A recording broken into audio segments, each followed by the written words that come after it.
నమస్కారం, welcome to Suman TV. నేను గీతాంజలి. ముందుగా అందరికీ దేవి శరన్నవరాత్రుల శుభాకాంక్షలండి. ఇవాళ 5వ రోజు. 5వ రోజున అమ్మవారిని మనం ఏ విధంగా కొలుచుకోవాలి, ఆవిడ ఏ రకంగా మనకి కనిపిస్తారు అంటే, నవదుర్గల్లో అమ్మవారి రూపం ఏమిటి, అలాగే ఆ అవతార విశిష్టత, అలంకారంలో ఎలా కనపడతారు, ఎటువంటి నైవేద్యం సమర్పించాలి, అమ్మవారి నుంచి మనం ఏం నేర్చుకోవాలి ఈ 5వ రోజున, వీటి గురించి వివరించేందుకు ప్రస్తుతం మనతో పాటు ఉన్నారు శ్రీ విద్యా ఉపాసకురాలు, లలితా పరివార్ ఫౌండర్, ప్రముఖ ఆధ్యాత్మికవేత్త అరుణా పేరి గారు. వారితో మాట్లాడి మరిన్ని విషయాలు తెలుసుకుందాం. అమ్మ నమస్కారం. నమస్తే అమ్మ. శ్రీమాత్రే నమః. శ్రీమాత్రే నమః. నవరాత్రులు చాలా చక్కగా జరుగుతున్నాయి. ఇందులో 5వ రోజుకు వచ్చేసాం. 5వ రోజున అమ్మవారి అవతారం ఏమిటి, ఆ అవతార విశిష్టత వివరిస్తారా? తప్పకుండానమ్మా. యా దేవీం సర్వభూతేషు శాంతి రూపేణ సంస్థిత నమస్తస్యై నమస్తస్యై నమస్తస్యై నమో నమః.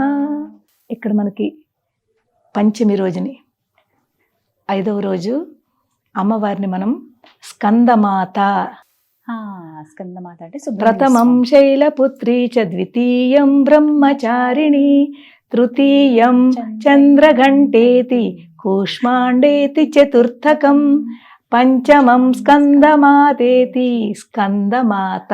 స్కందుడు అంటే ఎవరు? కుమారస్వామి. కుమారస్వామి, కార్తికేయుడు. కుమారస్వామి యొక్క తల్లి రూపంలో ఈ రోజున మనం ఆరాధిస్తాము. ఇప్పుడు మన స్టార్టింగ్ నుంచి ఒకసారి చూడండి. శైలపుత్రి అయింది, తర్వాత బ్రహ్మచారిణిగా తపస్సుకు వెళ్ళింది, శివుడితో వివాహం జరిగింది, దాని తర్వాత కూష్మాండు అంటే పెళ్లి, వివాహం అయిన తర్వాత గర్భవతి. ఎంత చక్కగా మనకి నవరాత్రులు ఎలా వస్తున్నాయి, దాని వెనకాల తత్వం అర్థం చేసుకుంటే చాలమ్మా మనకి. ఇప్పుడు ఏమిటి, అమ్మవారు గర్భిణి అయిన తర్వాత చక్కటి కుమారస్వామికి తల్లి అయ్యారు. ఆవిడ చేతిలో 4 చేతులు ఉంటాయి. 4 చేతుల్లో ఒక చేతిలో కుమారస్వామిని చక్కగా కూర్చోబెట్టుకుంటారు. ఆ కూర్చోబెట్టుకుని మిగిలిన 3 చేతుల్లో ఆయుధాలు ఉండవు. కుమారస్వామి ఒక చేతిలో ఉంటారు, ఒక చేతిలో అమృత కలశం, అందులో తేనె ఉంటుంది. మిగిలిన చేతులు అభయ వరద ముద్రలతో అమ్మవారు ఆ పిల్లాడికేసే, ఆ పిల్లాడి వంకే చూస్తూ పిల్లాడిని చాలా లాలిత్యంగా ఒక తల్లి యొక్క రోల్ ఇక్కడ చూపిస్తున్నారు. పుట్టిన పిల్లాడికి తల్లి పూర్తి 24 అవర్స్ ఎప్పుడూ పిల్లాడికేసే ఉంటుంది.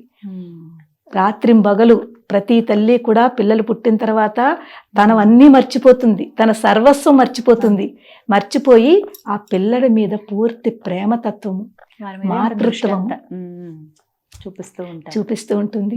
మనకు లలితా సహస్రంలో ఉంది కదా, కుమారగణనాథాంబ తుష్టి పుష్టి మతి ధృతి. కుమార గణనాథాంబ, కుమారస్వామి. గణ అంటే గణనాథుడు ఎవరు? విఘ్నేశ్వరుడు. విఘ్నేశ్వరుడికి గణనాథాంబ, అంబ అంటే అమ్మ. కుమారస్వామికి విఘ్నేశ్వరుడికి ఆయన తల్లి ఈ లలిత అమ్మవారు. తుష్టి పుష్టి మతి ధృతి. తుష్టి అంటే సంతోషము, పుష్టి అంటే బలం, బలం ఇస్తుంది, సంతోషం ఇస్తుంది. మేధస్సు, మతి అంటే మేధస్సు. ధృతి అంటే చక్కటి మనకి ఏంటంటారు, స్థిరత్వం, ఫోకస్, స్థిరత్వం. ఈ రోజుల్లో చాలా మందికి స్థిరత్వమే తక్కువ. చాలా మందికి చాలా గమ్మునుగా వాళ్ళకి టెంపర్ లూజ్ చేసుకుంటారు, స్థిరత్వం తక్కువ, ఫోకస్ తక్కువ. తర్వాత ఏమో వాళ్ళు కాన్సన్ట్రేషన్ ఈ రోజుల్లో పిల్లలకి తక్కువగా ఉంటుంది. వాళ్ళు రెస్ట్లెస్ అయిపోతూ ఉంటారు. తొందరగా దీని తర్వాత ఇది, దీని తర్వాత ఒకదాని తర్వాత స్టెబిలిటీ ఉండట్లేదు. తో ఎవరైతే ఇలాగుంటారో, నిజం చెప్పాలంటే కుమారస్వామి ఈ అమ్మవారిని మనం తలుచుకుంటే, స్కందమాత మనలో ఆ స్థిరత్వం తీసుకొస్తుంది, మనకు బలాన్ని ఇస్తుంది, మనకి ధైర్యాన్ని, సంతోషాన్ని ఇస్తుంది అనమాట. ఇది అమ్మవారి పరంగా. మన పరంగా మనం ఏం చెయ్యాలో చూడండి. ఒక మానవ పరంగా, ఒక స్త్రీ పరంగా మనం ఆలోచించినట్లయితే, ఇప్పుడు తల్లి అయింది. తల్లి అయిన తర్వాత స్త్రీకి ఇప్పుడు ఒక రెస్పాన్సిబిలిటీ పెరిగింది. ఇంట్లో బాధ్యతలు ఎన్ని ఉన్నా కూడా ఆ బాధ్యతలతో పాటుగా తన బిడ్డలని పెంచుకోవడం అనేది ఇది అందరికంట పైన ప్రయారిటీ. మిగిలినవన్నింటికంట ఎక్కువ ప్రయారిటీ బిడ్డని పెంచడంలో చూపిస్తుంది. అన్ని సర్వస్వము తనన్నీ మర్చిపోయి తన పిల్లలే సర్వస్వము. ఆ మాతృత్వం అన్నమాట. చక్కటి మాతృత్వం ఇక్కడ అమ్మవారు ఎంతో కష్టపడుతుంది కూడాను. అందుకే చూడండి, ఒక్కొక్కసారి పిల్లలు చాలా ఏడుస్తూ ఉంటారు, బాధ పెడుతూ ఉంటారు. అయినా కూడా తల్లి ఎప్పుడూ పిల్లని విసుక్కోదు. ఎంత కష్టమైనా ఆ పిల్లలు ఒళ్ళోనే వాళ్ళు ఏం చేసినా కూడా భరిస్తుంది, విసుక్కోదు, చికాకు పడదు, ప్రేమ చూపిస్తారు, చికాకు పడదు. అక్కడ ఏమొస్తుంది మనకి? ప్రేమతత్వము. మనలో ఉన్న ప్రేమతత్వము, మాతృత్వము జాగృతి అవుతుందన్నమాట. ఎప్పుడైతే ఆ మాతృత్వం జాగృతి అయిందో ఆ పిల్లలని ఎంతో బాగా చూసుకుంటాము. ఇక్కడ మనకు అమ్మవారు ఏం చెప్తోందంటే అందరూ సమానమేను. ఇక్కడ ఒక సమానత చూపిస్తోంది. ఎవరు వేరు కాదు, వీళ్ళు వేరు వాళ్ళు వేరు అలా కాదు. అందరిలోనూ సమానత్వం చూడాలి, అందరూ ఒకటేను అనే భావన రావాలి. ఆ భావన వచ్చిన తర్వాత నిజమైన మనం అమ్మవారికి దగ్గర కనెక్ట్ అవుతాం అన్నమాట. ఇది ఇక్కడ ఇంకొక విషయం తెలుసుకోవాలి. ఇక్కడ శివ పరివారం గురించి మనం అర్థం చేసుకోవాలి. శివ పరివారం ఎవరెవరు? శివుడు, పార్వతీదేవి, కుమారస్వామి, వినాయకుడు. వాళ్ళ వాహనాలు చూడండి ఒకసారి. శివుడు ఏం పెట్టుకుంటారు? సర్పం మెళ్ళో. ఆయన వాహనము నంది. తర్వాత మనకి అమ్మవారి యొక్క వాహనం సింహము. కుమారస్వామిది మనకి నెమలి. అలాగే గణనాథుడు ఎవరు? గణేశుడి, వినాయకుడికి ఎలుక. వీళ్ళందరూ వేరు వేరు ఫామ్స్. సింహము నిజం చెప్పాలంటే అందరినీ సంహరించే శక్తి సింహంలో ఉంది. ఎవరి మీదకైనా దూకేయచ్చు, ఎవరి మీదకైనా తను వచ్చేస్తుంది ఈజీగా. అలాగే పాము, సర్పము ఎలుకను ఉంచుతుందా చెప్పండి? సర్పము ఎలుక పక్కన పక్కన పెడితే సర్పం నిజంగా తినేస్తుంది, దానికి వాళ్ళిద్దరికి పడదు. అలాగ మనం చూసుకున్నట్లయితే ఇక్కడ వాళ్ళందరూ ఒకే చోట ఉంటున్నారు. ఒకే రూపంలో, ఒకే పరివారంలో 4 వేరు వేరు రూపాలతోటి, 4 వేరు వేరు తోటి ఇక్కడ ఉంటున్నారు. కలిసిమెలిసి ఉంటున్నారు. ఐక్యత. ఇక్కడ మనకేం చెప్తోంది? ఐక్యత. మనకి అమ్మవారు చెప్పేది కూడా అదే. ఈ సృష్టిలో ఏది వేరువేరుగా కనిపిస్తోందో అదంతా వేరు కాదు, దానిని ఒకటిగా చూడండి.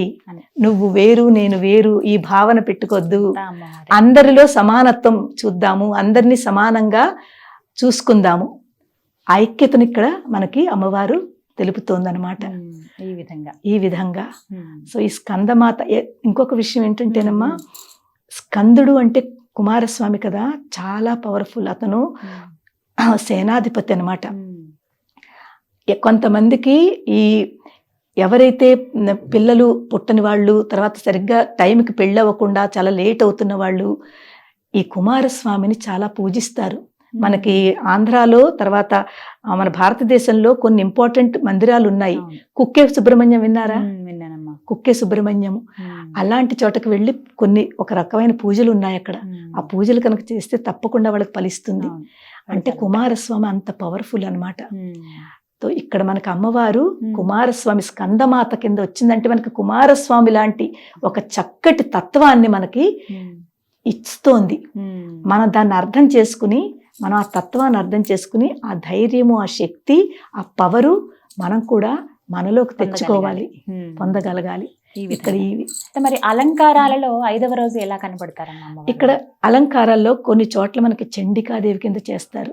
చాముండా చండిక కదా మనకి లలితా శాస్త్రంలో ఉంది. అపర్ణ చండిక చండముండా సురనిషూదిని. చండిక చండముండా అనే అసురులని అమ్మవారు చంపింది కాబట్టి ఆవిడ పేరు చాముండా చండిక అని పేరు వచ్చింది. ఈ చండికాదేవిని చక్కగా పూజిస్తారు. చాలా అమ్మవారిని ఎంతో వైభవంగా, మనకి నార్త్ సైడ్ లో అది అయితే చాలా చాలా వేరుగా చక్కగా అలంకరిస్తారు. అలాగే మనకి సౌత్ సైడ్ లో కూడా చాలా చక్కగా అలంకరిస్తారు. అమ్మవారికి కూడా దద్దోజనము అది అంటే చాలా ఇష్టం అన్నమాట. అల్లంగారులు, దద్దోజనము ఇలాంటివి నైవేద్యం కింద పెడతారు. ఆ ప్రసాదం అందరూ స్వీకరిస్తారు. మరి ఆ రోజు పఠించవలసినటువంటి మంత్రం ఓం శ్రీ చండికాయై నమః. ఓం శ్రీ చండికాయై నమః. అలాగే స్కందమాత. ఓం దేవి స్కందమాతాయై నమః. ఓం దేవి స్కందమాతాయై నమః. మన స్కందమాతానికి తలుచుకుంటున్నాం, ఇక్కడ చండికాదేవిని తలుచుకుంటున్నాము. ఇలాంటి మనకి శివ పరివారంలో ఉన్న అందరూ కలిసిమెలిసి ఎలా ఉండాలి అన్నది ఒకటి తెలుసుకుంటున్నాము. అలాగే మనం అక్కడ తెలుసుకోవడమే కాదు, జస్ట్ వినడము కాదు, మనం మన పరివారంలో కూడా అలాగే ఉండాలి, అందరితోటి కలిసిమెలిసి ఉండాలి, అందరికీ కూడా ఏకత్వం సమానత్వం చూపించాలి, ఆ క్వాలిటీ మనం తెచ్చుకోవాలి మనలో. ఇది ఇక్కడ మనకు అమ్మవారు చెప్తోంది. ఈ విధంగా ఆ రోజు ఇంకా ఏమన్నా నియమాలు అంటూ ఏమన్నా ఉంటాయమ్మా ఆ రోజు ప్రత్యేకంగా? నియమాలంటేనమ్మా నవరాత్రుల్లో మనం రోజు ఎలా చేస్తున్నామో అంతేనమ్మా. నియమాల్లో కూడా అమ్మా చాలా మంది మడిలు ఆచారాలు అవన్నీ అంత పట్టించుకోకూడదు. ఎందుకంటే ఆ మడి ఆచారాల్లోకి వెళితే మనము చాలా కష్టపడతాము. బట్టలు వేరేగా ఉండాలి, అది ముట్టుకోకూడదు, ఇది ముట్టుకోకూడదు, పిల్లలు నడుస్తుంటే వాళ్ళు ముట్టుకోనియరు, ఇవన్నీ పూర్వకాలంలో చేసేవారు. ఇప్పుడు అంత స్ట్రిక్ట్ గా ఆ ఆచారం పెట్టుకోకుండా చక్కగా స్నానం చేసి శుభ్రమైన దుస్తులు మనం ధరించి చక్కగా అమ్మవారికి మనం ఏదైతే పంచోపచారము షోడశోపచారం ఏదైతే ఉందో, ఏ నైవేద్యం అయితే చేశామో భక్తితోటి చెయ్యండి, వీలుంటే చెయ్యండి. ఒకవేళ వీలు లేకపోతే మనం చెప్పిన నామ మంత్రం తలుచుకుని అమ్మవారికి ఓం శ్రీమాత్రే నమః అని ఒక పుష్పం పెట్టండి, మానస పూజ చేయండి, అదే ఆవిడ చాలా ప్రీతి చెందుతుంది. చాలా చక్కగా వివరించారమ్మా, ధన్యవాదాలు. శ్రీమాత్రే నమః. అమ్మ విన్నారు కదా, నవరాత్రుల్లో ఏ విధంగా అమ్మవారిని పూజించుకోవాలో ఒక్కొక్కటే వివరిస్తున్నారు. ఇది 5వ రోజున ఇప్పటివరకు మీరు చూసారండి.